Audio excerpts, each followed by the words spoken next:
বিকেলবেলা বন্ধুদের সাথে কথা বলতে বলতে রাস্তা দিয়ে হেঁটে যাচ্ছি। হাসি মজা করতে করতে যাচ্ছি, হঠাৎ কোথা থেকে একটা মেয়ে আসলো। মেয়েটা পিচ্চি, হয়তো ক্লাস 5-এ বা 6-এ পড়ে। আমাদের সামনে এসে আমাকে বলতে লাগলো, এই যে ভাইয়া, আমার একটা উপকার করবেন? বলো পিচ্চি আপি। আমি মোটেও পিচ্ছি না, আমি ক্লাস 6-এ পড়ি। ও সরি, পিচ্চি বলো। আমি আমার বিড়ালটা হারিয়ে ফেলেছি, একটু খুঁজে দেবেন? কি? ভাইয়া প্লিজ, আমি আমার টমকে খুব ভালোবাসি। টমকে? টম হলো আমার বিড়ালের নাম, গাধা একটা। লে হালুয়া, আমি কেমনে জানবো তোমার টমটমের কথা? দেখুন ভাইয়া, আমার টমকে টম টম বলবেন না। আচ্ছা তুমি কি পাগল? আপনাকে আমি এই বলে আমার হাতে কামড় দিয়ে দৌড়ে চলে গেল। এসব আমার বন্ধুরা দেখে হাসতে লাগলো। আমি ব্যথায় মা গো বাবা গো বলে চিল্লাচ্ছি, আর হারামি বন্ধুরা দাঁত কেলিয়ে হাসছে। তখন জিহাদ বলল, দোষ, কামড়টা কেমন লাগলো? আরে শালা মজা নিস, এদিকে আমি ব্যথায় মরছি। তোর কপাল এটাই ছিল। কি সুন্দর করে কামড় দিল। মেয়েটা এমন কেন করলো রে? তুমি চান্দু মেয়েটাকে পাগল বলবা আর মেয়েটা তোমায় চুমু দিবে? চুমু দিলে না করি না, আমার মন অনেক বড়, সেখানে সবার জায়গা হবে। সবাইকে বোনের নজরে দেখবি। দেখলি না মেয়েটা তোকে কি সুন্দর করে ভাইয়া ডাকলো। ভাইয়া থেকে জামাই হব, তোদের কথা দিলাম। তার মানে আমাদের লেখক প্রেমে পড়েছে, এটাও সম্ভব? ইয়ে না মানে হাত ব্যথা করছে, চল। কথা এড়িয়ে যাচ্ছিস কেন? তুই ব্যথায় মরে যাওয়ার আগে স্বীকার কর। ঠিক, স্বীকার কর, না হলে ছাড়ছি না। আরে ধুর, রাগ দেখিয়ে লাভ নাই চান্দু। প্রেমে পড়ছি, এবার ছেড়ে দে। এরপর হাত ধরে বাসায় চলে যেতে লাগলাম। এবার আমার পরিচয়টা দেই, আমি শাহরিয়ার রহমান। এবার এসএসসি দিব। বাবা মার তৃতীয় সন্তান, আমি ছোট, আমার বড় ভাই আর আপু আছে, বাবা আইনজীবী, মা গৃহিণী। আমি বাসায় গিয়ে কলিং বেল দিলাম, একটু পর ভাবি এসে দরজা খুলে দিল। ভাবি, খুব খিদে পেয়েছে। সোফায় বস, চা আর বিস্কুট দিচ্ছি। আচ্ছা ঠিক আছে মা, কই? রুমে আছে হয়তো। এরপর ভাবি চলে গেল, আমি সোফায় বসে ফোন টিপছি। একটু পর ভাবি চা বিস্কুট নিয়ে আসলো, আমি চা খাচ্ছি আর ভাবির সাথে গল্প করছি। তখন ভাবি বলল, শারিয়ার আমাকে নিয়ে আমাদের বাসায় যাবে? কেন ভাইয়া? তোমার ভাই তো ভাই, আর তার কোনো সময় নেই, তাই বললো তোমাকে নিয়ে যেতে। ও আচ্ছা, কবে যাবে? কালকে যাব। আচ্ছা তাহলে আমি কালকে স্কুল শেষে নিয়ে যাব। আচ্ছা এখন কি পড়তে বসো কেমন? এরপর আমি আরো কিছুক্ষণ গল্প করে রুমে গিয়ে পড়তে বসলাম, কিন্তু আমার একটা অভ্যাস, পড়তে বসলে ফোন টিপি, তাই দুইটাই করতে লাগলাম। একটু পর আপু আসলো, আপু এসে ঝাড়ি দিয়ে বলল, কিরে পড়তে বসে ফোন টিপিস কেন? আমার মনে রং লাগছে এই জন্য।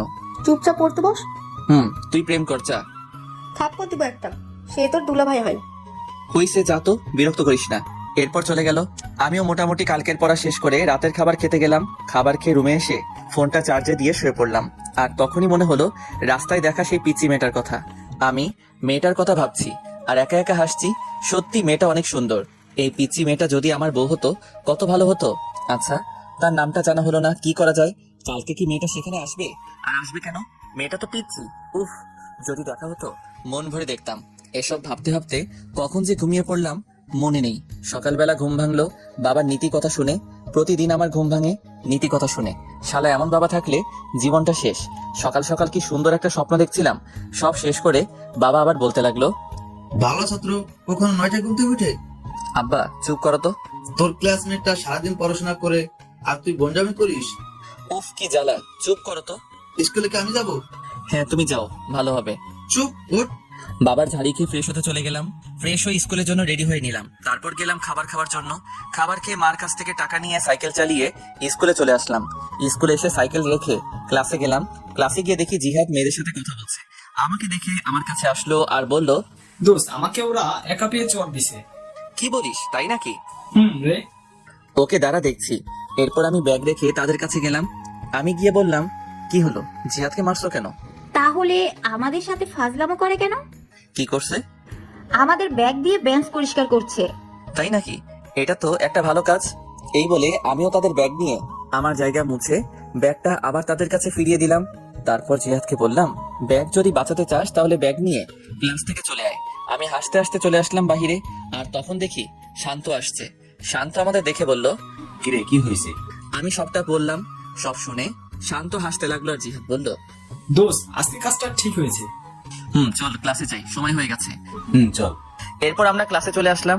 ক্লাসে এসে ক্লাস করতে লাগলাম। সবগুলো ক্লাস করে বের হলাম। বের হয়ে তিনজন রাস্তার এক পাশ দিয়ে সাইকেল চালিয়ে যাচ্ছি। হঠাৎ দেখতে পেলাম কালকের মেয়েটিকে। মেয়েটি হেঁটে হেঁটে বাসার দিকে যাচ্ছে হয়তো। আমি মেয়েটির কাছে গিয়ে সাইকেল ব্রেক করলাম। আর মেয়েটি বলল, আপনি কালকের ভাইয়াটা না? কোথায় যাচ্ছ? বাসার দিকে যাচ্ছে, দেখতে পাচ্ছেন না? না আমি তো কানা। এটাই ঠিক। আপনি কানা। চলো তোমাকে এগিয়ে দেই। না লাগবে না, আপনি যান। আরে চলো তো। মেয়েটিকে এক প্রকার জোর করে সাইকেলে তুললাম। তারপর মেয়েটির সাথে কথা বলতে বলতে সাইকেল চালাতে লাগলাম।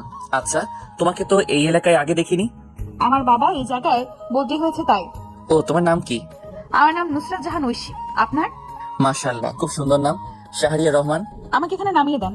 আমি ঐশীকে নামিয়ে দিলাম আর বললাম, কালকে একই জায়গায় অপেক্ষায় থাকবো আর বিকালে বের হব।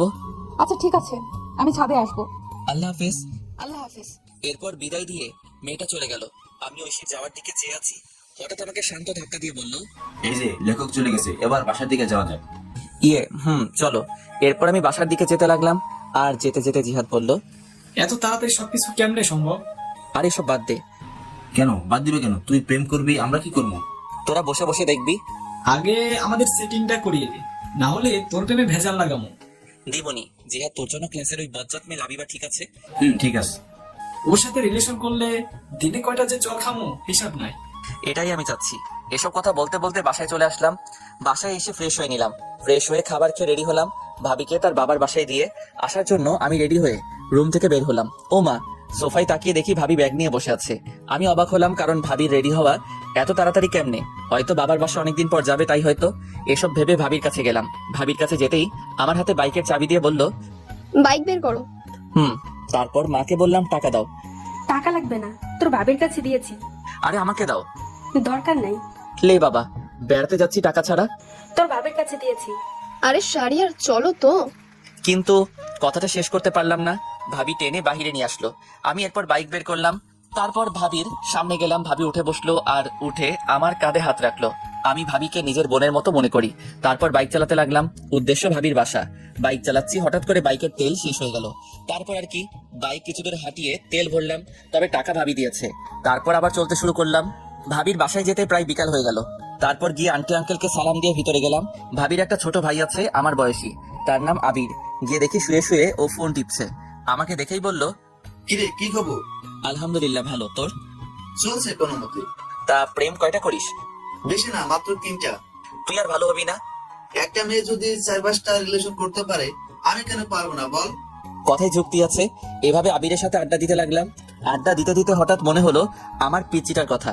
আজকে বিকেলে যাওয়ার কথা ছিল, কিন্তু দূর, মনে ছিল না কি যে করি। আর আজকে বাসায় না গেলে কালকে স্কুল মিস হবে। স্কুল মিস হলে তো পিচিটাকে দেখতে পারবো না। তাই আমি ভাবির কাছে চলে আসলাম। আর এসে ভাবিকে বললাম, ভাবি আমি চলে যাচ্ছি। আজকে যেতে হবে না, আজকে থাকবি, প্রায় সন্ধ্যা হয়ে এলো। আরে কালকে স্কুল আছে, আর না গেলে স্যার বকা দিবে। যেদিন স্কুল পলাশ তখন? মানে তবুও যেতে হবে। এরপর ভাবিকে বুঝিয়ে আন্টি আঙ্কেল থেকে বিদায় নিয়ে চলে আসলাম। একা একা বাইক চালাচ্ছি আর হেডফোন দিয়ে গান শুনছি। বাসায় আসতে আসতে প্রায় রাত 7টা বেজে গেল। আমি বাইক রেখে কলিং বেল দিলাম। আর একটু পর মা এসে দরজা খুলে দিল। আর আমাকে দেখে অবাক হয়ে বলল, কিরে, চলে আসলি কেন? কালকে স্কুল আছে। বাহ, বেশ পরিবর্তন হয়েছিস। পরিবর্তন কি আর এমনি হয়েছি মা? বের করে কি বলছিস? কই কিছু না, আমি রুমে যাচ্ছি, চা দিয়ে যেও। এই বলে রুমে চলে আসলাম। রুমে এসে ফ্রেশ হয়ে পড়তে বসলাম। একটু পর মা চা নিয়ে আসলো। আর আমি বললাম, আচ্ছা মা, আপু কি সারাদিন কথা বলে দুলাভাইয়ের সাথে? কি করবে এছাড়া? ওর এই সময়ে জামাইটাও বিদেশে, তাই কথা বলে। জামাই বিদেশে বলে সারাদিন কথা বলতে হয়? ও তুই বুঝবি না, পড়তে বস। এই বলে মা চলে গেল। ও, আপনাদের বলা হয় নাই, আপুর বিয়ে হয়েছে 1 বছর। আর আপুর বিয়ের 6 মাস পর দুলাভাই বিদেশে চলে যায়। আর আপু এখন প্রেগনেন্ট, তাই এরকমটা বললাম। আমি চা খাচ্ছি আর ফোন টিপছি। পড়তে বসলে ফোন টিপতে ইচ্ছে করে।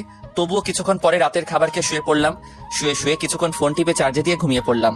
সকালে প্রতিদিনের মতো বাবার নীতি কথা শুনে ঘুম ভাঙলো। তারপর উঠে ফ্রেশ হয়ে নিলাম। ফ্রেশ হয়ে রেডি হয়ে খাবার খেতে গেলাম। খাবার খেয়ে বাইকটা বের করলাম, কারণ আজকে বাইক দিয়ে যাব, যেহেতু বাইকের চাবি আমার কাছে। আমি জিহাদকে কল দিয়ে বললাম মোড়ে দাঁড়াতে, শান্তকে নিয়ে। এরপর আমি মোড়ে আসলাম। মোড়ে এসে তাদের সাথে নিয়ে স্কুলে চলে আসলাম। স্কুলে এসে যথাক্রমে ক্লাস করতে লাগলাম। ক্লাস শেষ করে বের হলাম। আর আমি বললাম, দোস্ত তোরা হেঁটে আয়, আমি তোর ভাবিকে বাসায় দিয়ে আসি। আচ্ছা, কিন্তু জিহাদ কই? আমি দূরে তাকিয়ে দেখি একটা মেয়ের সাথে কথা বলছে। আমি ডাক দিলাম। আমি ডাক দিতেই হেসে দিল। আমাদের বোঝার বাকি রইল না, জিহাদ পটানোর চেষ্টা করছে। আমি শান্তকে বললাম, তুই জিহাদকে নিয়ে আয়, আমি যাচ্ছি। ঠিক আছে। এরপর আমি বিদায় দিয়ে চলে আসলাম ঐশীর স্কুলের সামনে। এসে দেখি ঐশী স্কুলের সামনের দোকান থেকে ফুচকা খাচ্ছে। আমি দূর থেকে ফুচকা খাওয়া দেখছি আর একা একা হাসছি। হঠাৎ 2টা ছেলে এসে প্লেট নিল আর ঐশীর হাত ধরতে লাগলো। আমি এটা দেখে বাইক নিয়ে ঐশীর সামনে গেলাম আর বললাম, উঠো। ঐশী আমাকে দেখে হাসি দিল। তারপর উঠে বসলো। আমি ফুচকার টাকা দিয়ে চলে আসলাম। ছেলেগুলো আর কিছু বললো না। আমি একটা পার্কে নিয়ে আসলাম আর এসে একটা জায়গায় বসলাম। আর তখন ঐশী বলল, কালকে বিকেলে আসেননি কেন? আসলে ভাবিকে নিয়ে তার বাবার বাসায় গিয়েছিলাম। ও আচ্ছা, আমাকে বাসার সামনে নামিয়ে দিয়ে আসেন, দেরি হলে মা বকা দিবে। আচ্ছা, কিছু খাবে? না, খাবো না। জানেন মা আমাকে বাসায় একটু সময় দেয় না, বাবাও না, আমি একা। কেন, আমি আছি তো। আজকে আমি খুব ভয় পেয়েছিলাম। আমি থাকতে তোমার কিছু হবে না, ছায়া হয়ে পাশে থাকবো। আমার বন্ধু হবেন? কি মনে হয়? বন্ধু তাহলে। বাসায় তোমার আম্মু কি করে? সারাদিন ফোনে মিটিং নিয়ে থাকে আর আমাকে একটু একটু বকা দেয়। ও, চিন্তা করো না, তোমার ফোন আছে। আমার সময় কাটানোর জন্য বাবা আমাকে গেমস খেলার জন্য কিনে দিয়েছে। তোমার নাম্বারটা দিবা? নাম্বার তো মুখস্থ নাই। তাহলে আমারটা নাও। এই বলে আমি ব্যাগ থেকে কাগজ বের করে নাম্বারটা লিখে দিলাম। এরপর ঐশীকে নিয়ে তার বাসার সামনে নামিয়ে দিলাম। নামিয়ে দিয়ে বিদায় দিয়ে চলে আসলাম। আর আসার সময় বললাম কল দিতে। এরপর আমি জিহাদ আর শান্তর কাছে চলে আসলাম। আমি কিছু দূর আসতেই দেখি শান্ত আর জিহাদ হেঁটে হেঁটে এদিকে আসছে। আমি গিয়ে তাদের সামনে ব্রেক করলাম আর উঠতে বললাম। এরপর ওদের নিয়ে ঘুরতে লাগলাম। কিছুক্ষণ ঘুরে ওদের বাসায় নামিয়ে দিয়ে আমি আমার বাসায় চলে আসলাম। বাসায় এসে ফ্রেশ হয়ে খাবার খেয়ে বিছানায় শুয়ে পড়লাম। আর তখনই আমার ফোনে একটা কল আসলো। আমি ফোনটা বের করে দেখি অচেনা নাম্বার। আমি ফোন রিসিভ করলাম। ওপাশ থেকে বলল, আমি ঐশী। ও তুমি? এতক্ষণ তোমার কথাই মনে করছিলাম। কেন? আমাকে তুমি করে না বললে কল কেটে দিব। আচ্ছা, তুমি করে বলবো। গুড। খেয়েছো? তুমি? জানো মা যেন কার সাথে কথা বলে। কার সাথে বলে তুমি জিজ্ঞেস করো নাই? করেছি, মা আমাকে বকা দিছে। থাক, আর জিজ্ঞেস করো না, তোমার সবকিছু আমাকে বলবা। আচ্ছা, তুমি কিন্তু আমি ছাড়া কারোর সাথে কথা বলবে না। আচ্ছা, বলবো না। এখন একটু ঘুমাও। এখন ঘুমালে বিকালে উঠতে পারবো না। তাহলে? আমার সাথে কথা বলতে হবে। এই টাকা নেই তো। আমার এই নাম্বারে ইমো খোলা, কল দাও। আচ্ছা, দিচ্ছি। এরপর ঐশী আমার ইমোতে কল দিল আর আমি কথা বলতে লাগলাম। বিকাল পর্যন্ত কথা বললাম। মেয়েটা এত কথা বলতে পারে। এরপর বিকালে বের হলাম আর ফোন দিয়ে জিহাদ আর শান্তকে আসতে বললাম। আমি বের হলাম সাইকেল নিয়ে। তারপর জিহাদ আর শান্তকে নিয়ে ওদের বাসার সামনে আসলাম। আমি এসে কল দিলাম আর বললাম সাদে আসতে। একটু পর সাদে এসে কল দিল। আমি দূর থেকে দেখছি আর কথা বলছি। এভাবে চলে একটা বছর। আমি এসএসসি দিলাম আর মোটামুটি ভালো রেজাল্ট করলাম। আর এখন ঐশী এখন আমাকে ছাড়া কিছু বুঝে না, কিন্তু এখনো পর্যন্ত ভালোবাসি কথা বললো না। আমি নতুন কলেজে ভর্তি হলাম, 3 জন একই কলেজে ভর্তি হলাম। আর আপুর একটা ছেলে হয়েছে আর ভাবিও প্রেগনেন্ট। এভাবে চলছিল দিনকাল। একদিন আমি ফোন রেখে কলেজে চলে গিয়েছিলাম আর সবার সাথে আড্ডা দিয়ে বিকাল বেলা বাসায় ফিরলাম। বাসায় ফিরে ফোন হাতে নিয়ে দেখি 78টা মিস কল। আমি সাথে সাথে কল দিলাম আর কল দিতেই কল ধরলো। ওপাশ থেকে কান্নার আওয়াজ আসছে। আমি বুঝতে পারলাম আমার পিচিটা কান্না করছে। এই, তুমি আজকে স্কুলে আসলে না কেন? তোকে আমি সকালে কল দিয়েছি, ধরিস নাই কেন? আসলে ফোন রেখে কলেজে গিয়েছিলাম তাই। তোর উপর রাগ করে স্কুলে যাইনি। সরি, এই কানে ধরছি, আর হবে না। কিন্তু ঐশী কান্না করছেই, এবারের মতো ক্ষমা করো। আজকে আমার জন্মদিন, তাই আজকে আসবা তুমি। আচ্ছা, ঠিক আছে। তোমার বন্ধুদের নিয়ে আসবে। এবার হাসো। হয়েছে, দাম দিতে হবে না। পাগলি একটা। এরপর তার সাথে কথা বলা শেষ করে বিকেল বেলা বের হলাম। তারপর জিহাদ আর শান্তকে আসতে বললাম আর ওদের নিয়ে মার্কেটে আসলাম। মার্কেটে এসে একটা উপহার কিনলাম, কিনে বের হলাম। তারপর বাইক নিয়ে চলে আসলাম। আমরা বাইক পার্ক করে ভিতরে গেলাম। গিয়ে দেখি ঐশী তার বান্ধবীদের সাথে কথা বলছে। আমাদের আসতে দেখে আমাদের কাছে আসলো আর এসে বলতে লাগলো, এত দেরি হলো কেন? আসলে রাস্তায় অনেক জ্যাম। হয়েছে, আর বলতে হবে না, চলো ভেতরে যাই। চলো। এরপর আমরা ভিতরে গেলাম। ঐশী তার মা বাবার সাথে পরিচয় করিয়ে দিল, কিন্তু আমি ওর মায়ের সাথে কথা বলে তেমন ভালো মানুষ মনে হলো না, একটু অহংকারী। ওর বাবা অনেক ভালো মানুষ। আমাদের সাথে বেশ আড্ডা দিতে লাগলো। এইভাবে চলে গেল বেশ কিছুক্ষণ। তারপর কেক কাটা হলো। কেক কাটার পর ঐশী সবাইকে কেক খাইয়ে দিল। যখন আমার কাছে আসলো তখন কানের কাছে এসে বলল, এখন কেক খান, পরে আপনার কপালে মায়ের আছে, সকালেরটা ভুলিনি। না মানে। এরপর ঐশী আমাকে কেক খাইয়ে দিল, তারপর চলে গেল। তারপর আমরা খাওয়া দাওয়া করলাম, সবাই চলে যেতে লাগলো বিদায় দিয়ে। তাই আমরাও চলে যাওয়ার জন্য আঙ্কেলের কাছ থেকে বিদায় দিলাম। বিদায় দিয়ে ঐশীর কাছে আসলাম। ঐশীর কাছে এসে বললাম যাচ্ছি তাহলে। তখন আমাকে একটা নীরব জায়গায় টেনে নিয়ে আসলো আর এসে আমাকে কিল ঘুষি মারতে লাগলো। আমি এসব কাণ্ড দেখে একা একা হাসছি। আর কোনো দিন যদি দেখি আমার সাথে এমন করতে। আর করবো না, এবার খুশি? খুশি, সাবধানে যেও। এরপর বিদায় দিয়ে চলে আসলাম। আমি জিহাদ আর শান্তকে তাদের বাসায় নামিয়ে দিয়ে আমি আমার বাসায় চলে আসলাম। বাসায় এসে ফ্রেশ হয়ে পড়তে বসলাম। পড়ছি তখনই ঐশী কল দিল। আমি ফোনটা রিসিভ করলাম। আসসালামু আলাইকুম। ওয়ালাইকুম আসসালাম। কি করো? এই তো পড়ছি, তুমি? আমিও পড়তে বসলাম। শোনো না, বলো। আমি না একজনকে ভালোবাসি। সাথে সাথে মনটা খারাপ হয়ে গেল, হাসি মুখটা মলিন হয়ে গেল। তখন আমি বললাম, ও ভালো তো। তুমি কালকে ওই জায়গায় আসবে। কলেজ শেষ করে সময় পেলে আসবো। আসতে হবে। আর শাড়িটা কিন্তু খুব সুন্দর হয়েছে। ধন্যবাদ। কালকে স্কুলে যাব না, বুঝলে? আচ্ছা, ঠিক আছে। এরপর আরো কিছু কথা বলে ফোনটা রেখে দিলাম আর বলতে লাগলাম, আমি যে তোমায় বড্ড বেশি ভালোবাসি। কেন বুঝতে পারো না? আমার চোখের সামনে অন্য কারো হাত ধরে বলবে এটা আমার ভালোবাসার মানুষ। কালকে এই দৃশ্য আমার জন্য অপেক্ষা করছে, না আমি পারবো না তোমায় ছাড়া থাকতে। এই বলে নিজের হাত কেটে ফেললাম। নিজের হাত থেকে যতটা না ব্যথা অনুভব হচ্ছে তার চেয়ে বেশি কষ্ট হয়েছিল। মনে হচ্ছিল এখনই যদি মারা যেতাম হয়তো সবকিছু ঠিক হতো, এটাই ভালো হতো। হঠাৎ মনে হলো কেউ আসছে আমার রুমে। আমি তাড়াতাড়ি করে রুম থেকে ব্যান্ডেজ নিয়ে ওয়াশরুমে চলে গেলাম। ওয়াশরুমে গিয়ে ব্যান্ডেজ করে বের হলাম। বের হতেই আমাকে মা বলতে লাগলো, কি রে, তোর হাতে কি হয়েছে? আসলে পড়ে গেছিলাম তো তাই। দেখে চলবি না, কি যে করিস। মা কিছু হবে না, তুমি যাও, আর আমি খেয়ে আসছি। খাবো না? আচ্ছা। এরপর মা চলে গেল। আমি বিছানায় শুয়ে পড়লাম। শুয়ে শুয়ে ঐশীর কথা ভাবছি। মেয়েটা কি সত্যি আমাকে ছেড়ে চলে যাবে? তাকে ছাড়া কি করে থাকবো? এসব ভাবতে ভাবতে কখন যে ঘুমিয়ে পড়লাম মনে নেই। সকালবেলা ঘুম থেকে উঠে ফ্রেশ হয়ে রেডি হয়ে নিলাম। তারপর অল্প খাবার খেয়ে কলেজে চলে আসলাম। আসলে সবকিছু করছি আগের মতো, কিন্তু ওই যে মন ভালো না থাকলে কিছু ভালো লাগে না।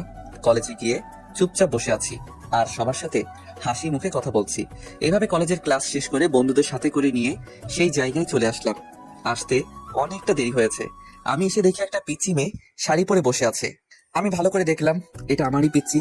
পাগড়িটাকে আজ খুব সুন্দর লাগছে। কাজল কালো দুটি চোখ, পাতলা দুটি ঠোঁটে হালকা লিপস্টিক আর হাতে কাচের চুড়ি, দেখতে বউ বউ লাগছে। আমি কাছে গেলাম। আমি যেতেই আমার থেকে মুখ ঘুরিয়ে বসে পড়লো।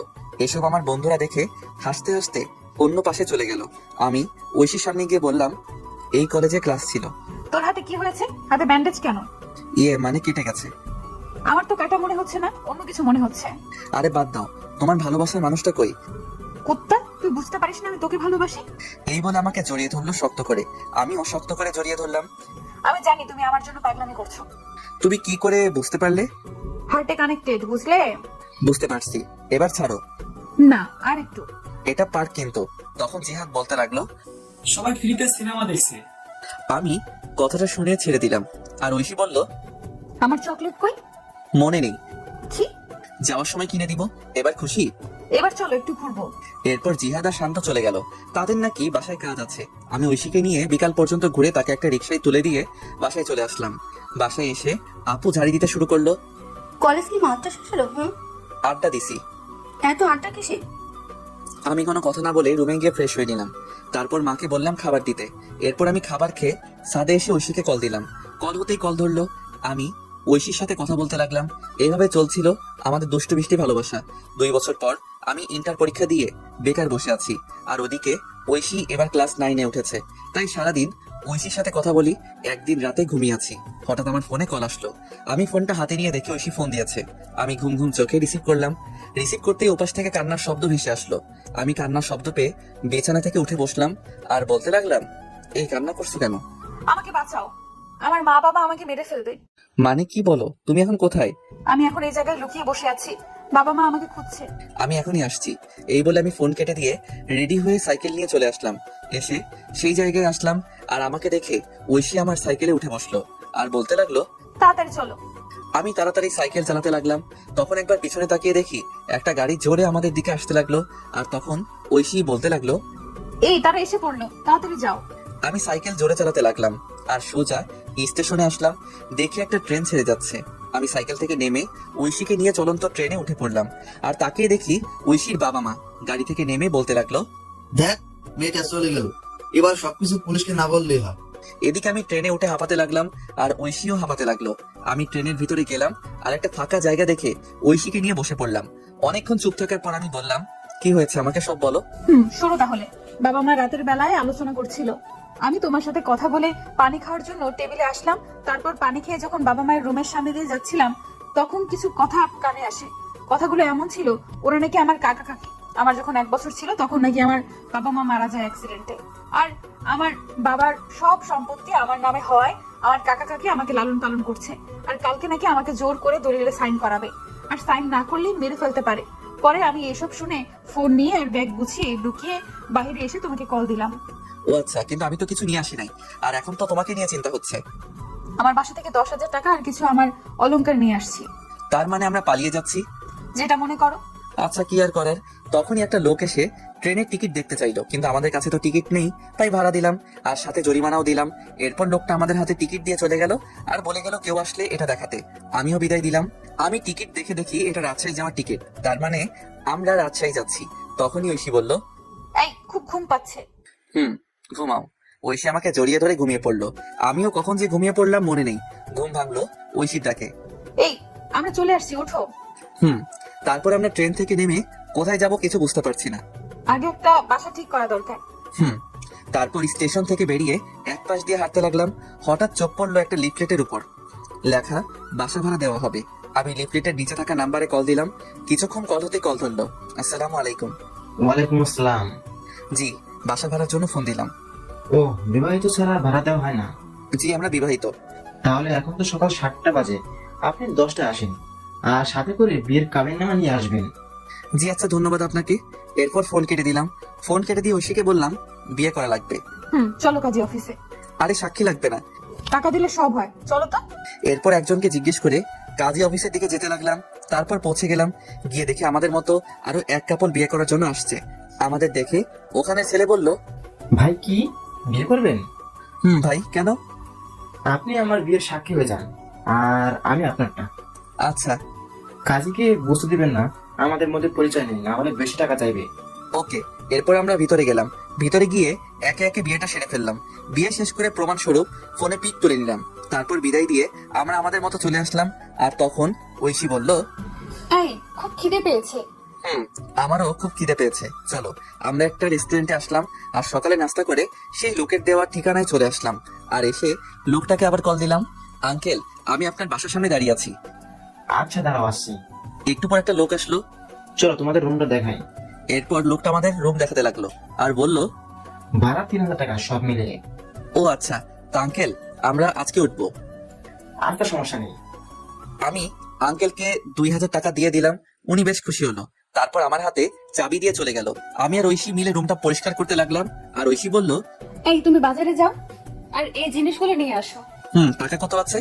আছে 5000 টাকা। এগুলো তো হবে। শোনো, বাজার করবে আর রান্না করার জন্য হাঁড়ি পাতিল আর 2টা প্লেট আর বিছানার জিনিসপত্র যা যা লাগে নিয়ে আসবে। ফ্লোরে বিছানা করবা, তাহলে চোখে টাকাটা সেভ হবে। যাও তুমি। এরপর আমি একটা কাগজে লিখে চলে আসলাম বাজারে। এসে সবকিছু কিনতে লাগলাম। আর আমার জন্য কিছু মার্কেট করলাম বাসায় পরার জন্য। ঐশীর কাপড় নিয়ে আসছে, তাই তার জন্য করতে হলো না। এসব কিনে বাসায় আসতে দুপুর হয়ে গেল। দুপুরে বাসায় এসে আমি সবকিছু গোছাতে লাগলাম। আর ঐশী রান্না করতে গেল। আমি জানি ঐশী তেমন কোনো রান্না পারে না। পিচ্ছি একটা মেয়ে, মাত্র ক্লাস 9-এ উঠলো। আমি সবকিছু গুছিয়ে রান্না করে গেলাম। গিয়ে দেখি পাগলিটা আমার জন্য ডিম ভাজি করছে। আমি গিয়ে পিছন থেকে জড়িয়ে ধরলাম। আর ঐশী বলল, এই যে এখন গোসল করে আসো, তারপর খাবার খাবে। কি ডিম ভাজি করেছো?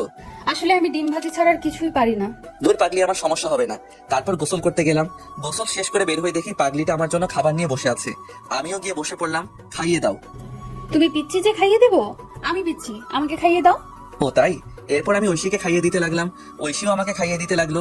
খাওয়া দাওয়া শেষ করে বিছানায় শুয়ে পড়লাম। আমি শুয়ে শুয়ে ভাবছি আমাকে কোনো কাজ করতে হবে। যেভাবে হোক তখনই ঐশী আসলো। সোজা আমার বুকে এসে বলল, এই আমার না পড়াশোনা করে ডাক্তার হতে ইচ্ছে করে। ঠিক আছে, আমি তোমার স্বপ্ন পূরণ করব ইনশাল্লাহ। এবার চুপ করে ঘুমিয়ে পড়ো। মাথায় হাত বুলিয়ে দাও। আচ্ছা, এবার তো ঘুমাও। এরপর ঐশী আমাকে মাথায় হাত বুলিয়ে দিতে লাগলো। আমি কখন যে ঘুমিয়ে পড়লাম মনে নেই। যখন ঘুম ভাঙলো তখন দেখি পাগলিটা আমাকে জড়িয়ে ধরে ঘুমিয়েছে। আমি ডাক দিলাম না। ঠোঁটের উপর চুলগুলো এসে দোলা দিচ্ছে। আমি আর লোভ সামলাতে পারলাম না, দখল করে নিলাম ঐশী ঠোঁটগুলো। একসময় ঐশীও আমাকে রেসপন্স দিতে লাগলো। আমি তার রেসপন্স পেয়ে পাগলের মতো চুমু দিতে লাগলাম। আমি পাগলের মতো আদর করেই যাচ্ছি, কিন্তু একসময় মনে হলো কাজটা ঠিক হচ্ছে না। ঐশী এখনো ছোট, তাকে এই সময় এটা করা ভালো হচ্ছে না। আমি আদর করা বাদ দিয়ে শক্ত করে জড়িয়ে ধরলাম। আর আমার এসব অবস্থা দেখে ঐশী বলল, এই কি হলো? এটা ঠিক হচ্ছে না। কেন? আমি তোমার বিয়ে করা বউ।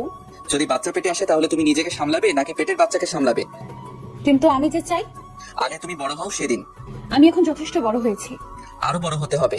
কলেজে উঠো তারপর। এতদিন পারবা না থাকতে? চুপ। আর একটা কথা না, আমি বাইরে যাব। কেন? কালকে তোমার স্কুলে ভর্তি করতে যাব আর কাজ খুঁজতে। আমার গলার হালটা নিয়ে যাও, না হলে ভর্তি হবো কিভাবে? কিন্তু এটা কি ভালো হবে? শোনো, টাকা হলে সব কিনতে পারবো। এরপর আর কি, আমি উপর থেকে উঠে রেডি হয়ে নিলাম। রেডি হয়ে এটা নিয়ে বেরিয়ে পড়লাম আর একটা দোকানে এসে এটা বিক্রি করলাম। বিক্রি করে মোট 7000 টাকা পেয়েছি। তারপর একটা স্কুলে গেলাম। স্কুল অনেক আগে ছুটি হয়েছে। দেখি অফিস রুম খোলা আছে। আমি অফিসের ভিতরে গিয়ে ভর্তির বিষয়ে কথা বললাম। তারপর হেড স্যার বললেন কালকে নিয়ে আসতে। তারপর আমি বেরিয়ে আসলাম। বেরিয়ে এসে একটা চায়ের দোকানে আসলাম। এসে চাচাকে চা দিতে বললাম, চাচা চা দিল, আর তখন একটা লোক এসে চাচাকে খারাপ ভাষায় গালি দিতে লাগলো আর চাঁদা দিতে বললো। চাচা প্রথমে না করলো, কিন্তু লোকটা শুনলো না, আর লোকটা চাচাকে একটা থাপ্পড় দিল। আমি সাথে সাথে লোকটাকে মারতে লাগলাম। একসময় লোকটা দৌড়ে চলে গেল, আর চাচা আমাকে বলল, বাবা তোমায় কি বলে ধন্যবাদ দেবো? আরে চাচা কি বলেন, আপনি আমার বাবার মতো। বসো বাবা, তোমাকে তো এই এলাকায় আগে কখনো দেখিনি। জি, আমি এই এলাকায় নতুন। ও আচ্ছা, বসো চা খাও। আচ্ছা চাচা, কোনো কাজ আছে? বেকার বুঝি? জি চাচা, যে কোনো কাজ হলেই চলবে। তুমি তো ভালো করেছিলে, তোমাকে কি সিএনজি চালাতে বলা যায়? সমস্যা নেই চাচা, সিএনজি চালাতে পারবো। চলো তাহলে আমার সাথে। এরপর চাচা আমাকে নিয়ে একটা সিএনজি গ্যারেজে আসলো, আর এসে কথা বললো। কথা বলে আমার হাতে সিএনজি এর চাবি দিল, আর একটা লোক এসে আমাকে সিএনজি চালানো শিখিয়ে দিল। এসব করতে করতে সন্ধ্যা হয়ে গেল, তাই ভাবলাম প্রথমবার একটা ভাড়া মেরে আসি। যেই ভাবা সেই কাজ, আমি বেরিয়ে পড়লাম সিএনজি নিয়ে। একটা মোড়ে এসে বসে আছি, হঠাৎ একটা মহিলা আসলো আর বলল, এই জায়গা যাবে? আমি বললাম জি ওঠেন। মহিলাটি উঠলো। আমি বললাম, আমি তো তেমন চিনি না, আপনি একটু দেখিয়ে দিলে ভালো হতো। ওকে, সমস্যা নেই। এরপর মহিলাটা আমাকে রাস্তা দেখিয়ে দিল, আমি মহিলাটির জায়গায় নামিয়ে দিলাম। তারপর মহিলাটি আমাকে 100 টাকা দিল। আন্টি, আমি তো ভাড়া জানি না। আরে ভাড়া 80 টাকা, আর তুমি 100 টাকা রেখে দাও। না আন্টি, আমার কাছে 20 টাকা আছে, নিন। এই বলে আমি 20 টাকা দিয়ে চলে আসলাম। এভাবে রাত 10টা পর্যন্ত ভাড়া মারলাম। মোট 400 টাকা ভাড়া মারলাম। তারপর সিএনজি জমা দিলাম, আর 150 টাকা সিএনজির মালিককে দিয়ে আমি বাসায় চলে আসলাম। বাসায় আসার আগে কিছু চকলেট নিলাম। বাসায় এসে দেখি পাগলিটা খাবার নিয়ে বসে আছে। আমাকে দেখে বলল, এতক্ষণ কই ছিলা? কাজে। যাও ফ্রেশ হয়ে আসো। আর তোমার শরীরের এই অবস্থা কেন? আরে কিছু না, বলো বলছি। আমি সিএনজি চালাই। এই কথা শুনে ঐশী কান্না করতে লাগলো। আমি বললাম, এই পাগলি কান্না করো কেন? তুমি আমার জন্য এত কষ্ট করছো? খুব ভালোবাসি যে। আমিও খুব ভালোবাসি পাগল। আমি ফ্রেশ হয়ে আসি পাগলি, এত কান্না করে না। যাও। এরপর আমি ফ্রেশ হতে গেলাম। তারপর ফ্রেশ হয়ে এসে বসলাম খাবার খাওয়ার জন্য। বাহ, আজ দেখি ডাল রান্না করলা। ইউটিউব দেখে সব শিখবো আর রান্না করবো। তাই নাকি? হা করো। এরপর ঐশী আমাকে খাইয়ে দিতে লাগলো, আমিও খাইয়ে দিলাম। তারপর খাবার খেয়ে শুয়ে শুয়ে ফোন টিপছে, আর একটু পর ঐশী আমার বুকে আসলো আর বললো, এই যে আজকে কিন্তু বাসর রাত, জি ম্যাডাম। আদর দাও। না, আগে তোমার বয়স 18 হোক। উফ, যাও, লাগবে না। এই বলে বুক থেকে নেমে ওদিকে ফিরে শুয়ে পড়লো। আমি ফোনটা রেখে পিছন থেকে জড়িয়ে ধরলাম, আর জড়িয়ে ধরতেই কেঁপে উঠলো। আমি তাকে আমার দিকে ফিরিয়ে ঠোঁটে আলতো করে চুমু দিলাম। আমার না অন্য কিছু চাই। ঘুমাও, তোমার শরীরের ক্ষতি হবে। ও মা, তাই? এই বলে আমার কপালে চুমু দিয়ে আমাকে জড়িয়ে ধরে ঘুমিয়ে পড়লো। আমিও পাগলিটাকে জড়িয়ে ধরে ঘুমিয়ে পড়লাম। সকালবেলা ঘুম ভাঙলো। পাগলিটা ডাক শুনে আমি উঠে ফ্রেশ হয়ে রেডি হয়ে নিলাম। তারপর রেডি হয়ে নিলাম, ঐশীও রেডি হয়ে নিল। তারপর দুজনে খাবার খেয়ে বের হলাম। বের হয়ে একটা রিক্সা নিয়ে স্কুলের উদ্দেশ্যে রওনা দিলাম। কিছুক্ষণ পর স্কুলে পৌঁছে গেলাম। তারপর স্কুলে ঐশীকে ভর্তি করে দিলাম। ঐশীকে স্কুলে ভর্তি করে বিদায় দিয়ে চলে আসলাম। আর আসার সময় বলে আসলাম আমি নিতে আসবো। তারপর আমি এসে সিএনজি নিয়ে বের হলাম। একটা কলেজের সামনে আসলাম। আমি সিএনজি রেখে ভিতরে গেলাম। ভিতরে গিয়ে সোজা অফিসে চলে আসলাম। এসে বললাম, স্যার আসতে পারি? আসো। আমি ভিতরে গেলাম আর বললাম, স্যার কলেজে ভর্তি হতে আসছি। কাগজপত্র নিয়ে আসতো? জি স্যার, এই নিন। স্যার কাগজপত্র দেখতে লাগলো, আর আমি আসার সময় কাগজপত্র নিয়ে আসছিলাম। তারপর সব কাজ শেষ করলাম। স্যার বললেন কাল থেকে কলেজে আসতে। আমি বাহিরে এসে কিছুক্ষণ সিএনজি চালিয়ে সিএনজিটা রেখে রিক্সা করে ঐশীকে আনতে গেলাম। ঐশীকে বাসায় রেখে আমি আবার সিএনজি চালাতে লাগলাম। সন্ধ্যা পর্যন্ত সিএনজি চালিয়ে বাসায় চলে আসলাম। বাসায় এসে ফ্রেশ হয়ে ঐশীকে বললাম কফি দিতে। আমি বিছানায় বসে পড়তে লাগলাম। ঐশী একটু পর কফি নিয়ে আসলো। আমি বললাম, নতুন স্কুল কেমন লাগলো? অনেক ভালো লাগছে, দুটো বান্ধবী পেয়েছি। ও আচ্ছা, এখন পড়তে বসো। তুমি কলেজে ভর্তি হয়েছো? কালকে থেকে কলেজে যাব। আচ্ছা। এরপর আমি পড়তে লাগলাম, আর ঐশীও পড়তে লাগলো। পড়াশোনা শেষ করে খাবার খেয়ে ঘুমিয়ে পড়লাম। সকালে উঠে আমি ঐশীকে স্কুলে দিয়ে আমি কলেজে চলে আসলাম। কলেজে এসে একজনকে জিজ্ঞেস করে ক্লাসে গেলাম। ক্লাসে পিছনের বেঞ্চে বসে আছি। হঠাৎ একটা ছেলে আসলো আর আমার সাথে বসে পড়লো, আর আমাকে বলল, হাই, আমি সাকিব। আমরা কি বন্ধু হতে পারি? হাই, আমি শাহরিয়া রহমান। কিন্তু তোমার সাথে আমার কি মিলে? আরে বন্ধু কি পোশাক দেখে হয়? তবু আজকের যে সমাজ। আরে বাদ দাও, আজ থেকে আমরা তুমি করে বলবো। আচ্ছা। এরপর সাকিবের সাথে আড্ডা দিতে লাগলাম। একটু পর স্যার আসলেন। আমরা ক্লাস করতে লাগলাম। ক্লাস শেষ করে সাকিবকে নিয়ে বাইরে আসলাম। আড্ডা দিয়ে চলো। না রে, বাসায় কাজ আছে। আচ্ছা যা তাহলে। ওকে। তারপর আমি চলে আসলাম। ঐশীর স্কুলে এসে দেখি আমার জন্য বসে আছে। আমি যেতেই মুখ ঘুরিয়ে বসলো, আর আমি গিয়ে পাশে বসলাম। এই যে সরি, ক্লাসে ছিলাম। তাই বলে এত দেরি? আচ্ছা আর হবে না, এবার চলো। ফুচকা খাবো। আচ্ছা চলো। এরপর ঐশীকে নিয়ে একটা ফুচকার দোকানে আসলাম। এসে দুজন মিলে ফুচকা খেলাম। তারপর রিক্সা নিয়ে বাসায় চলে আসলাম। বাসায় এসে ফ্রেশ হয়ে খাওয়া দাওয়া করে বের হয়ে পড়লাম। আমি এসে সিএনজি চালাতে লাগলাম। রাত 10টা পর্যন্ত সিএনজি চালিয়ে বাসায় চলে আসলাম। এভাবে দিনগুলো বেশ ভালো কাটছিল। অনেকদিন পর একদিন আমি সন্ধ্যায় সিএনজি চালাচ্ছি। হঠাৎ দেখি সাকিব রাস্তায় সিএনজি দেখে দাঁড়াতে বলল। আমি মুখটা ঢাকলাম। তারপর আমি দাঁড়ালাম আর সাকিব উঠে পড়লো। ওই জায়গায় যাও। আমি গাড়ি চালাতে লাগলাম। একসময় মুখ থেকে কাপড়টা সরে যায় আর সাকিব দেখে ফেলে আর বলে গাড়ি থামাতে। আমি গাড়ি দাঁড় করালাম। তুই সিএনজি চালাস, আমাকে বলিস নাই? কি করব, কোনো চাকরি নেই। ধর বেটা, একবার আমাকে বলতি তুই। চুপ করে আছি। তুই কালকে এই জায়গায় যাবি, চাকরি হয়ে যাবে। কিন্তু কলেজ? কলেজে সব নোট আমি দেবো, চিন্তা করিস না। আর তোর নাম্বার দে। আচ্ছা। এরপর আমি আমার নাম্বারটা দিলাম আর বিদায় দিয়ে চলে আসলাম। আমি তবুও রাত 10টা পর্যন্ত সিএনজি চালিয়ে বাসায় চলে আসলাম। বাসায় এসে ফ্রেশ হয়ে ঐশীর কাছে গেলাম। দেখি রান্নাঘরে কাজ করছে। আমি ঐশীকে পিছন থেকে জড়িয়ে ধরে বললাম, এই কি করো? এই তো কাজ করি। খিদে পেয়েছে? যাও বসো, আমি আসছি। আচ্ছা। আমি বসে আছি, একটু পর ঐশী খাবার নিয়ে আসলো। আমি ঐশীকে খাইয়ে দিলাম আর সেও আমাকে খাবার খাইয়ে দিল। তারপর খাবার খেয়ে বিছানায় শুয়ে পড়লাম। শুয়ে শুয়ে ভাবছি চাকরিটা যদি হয় তাহলে একটু ভালো করে চলতে পারবো। প্রতিদিন এত কষ্ট আর ভালো লাগে না। তখনই ঐশী আমার কাছে আসলো। এই আমি কিন্তু এখন টেনে পড়ি, অনেক বড় হয়েছি। বুঝতে পারছি। বিয়ের তো প্রায় 1 বছর হলো, এখনো কাছে পেলাম না। তোমার স্বপ্ন পূরণ করতে হলে যে একটু কষ্ট করতে হবে। লাগবে না, আমার স্বপ্ন। না, তুমি ডাক্তার হবা, এটাই শেষ। আচ্ছা, আমার খুব ঘুম পেয়েছে। আমি ঐশীকে জড়িয়ে ধরে ঘুমিয়ে পড়লাম। ঐশীও ঘুমিয়ে পড়লো। সকালবেলা উঠে ফ্রেশ হয়ে রেডি হয়ে নিলাম।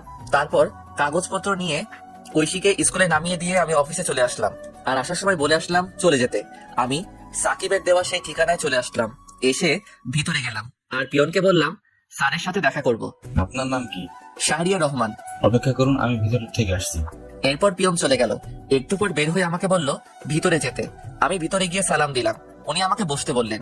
আমি বসলাম আর ফাইলটা ওনার কাছে দিলাম। উনি ফাইল নিয়ে দেখতে লাগলেন। গুড, রেজাল্ট তো ভালো। তুমি যেহেতু সাকিবের বন্ধু তাহলে সমস্যা নেই। সাকিব আমার ভাতিজা। ও আচ্ছা। চাইলে আজকে জয়েন করতে পারো। আর প্রথমে তোমার বেতন হবে 15,000 টাকা। ধন্যবাদ স্যার, আপনি খুব বড় উপকার করলেন। ধন্যবাদ দেওয়ার কিছু নেই, আমি রাফিকে সব বলে দিচ্ছি, সে তোমায় কাজ বুঝিয়ে দিবে।